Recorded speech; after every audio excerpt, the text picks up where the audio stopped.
আমরা গোপন সংবাদে জানতে পারি যে কুমিল্লা রেলওয়ে স্টেশন থেকে মাছের খাদ্য বুকিং নাম করে বুকিং করে আতশবাজি আসতেছে। এই সংবাদের ভিত্তিতে আমি আমার সঙ্গীয় ফোর্সসহ প্ল্যাটফর্মে অবস্থান করতেছিলাম।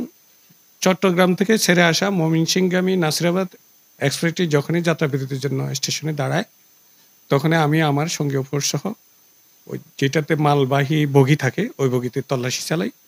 তল্লাশিকালে আপনার টোটাল ৩,৩৮,০০০ টাকার আতশবাজি।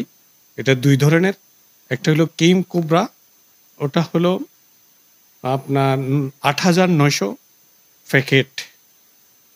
আর হলো আরেকটা আছে হলো কালার সিলেকশন, ওটা হলো ৮০ প্যাকেট।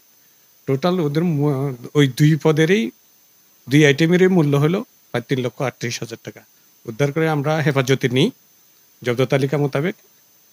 এই ব্যাপারে যারা ওটা বুকিং দিয়েছে, ওই আমরা চালান মোতাবেক, আর যে গ্রাহক, এই ২ জনকে আসামি করে নিয়মিত মামলা নিচ্ছি, অজ্ঞাতনামা ৩-৪ জনকে দিয়ে।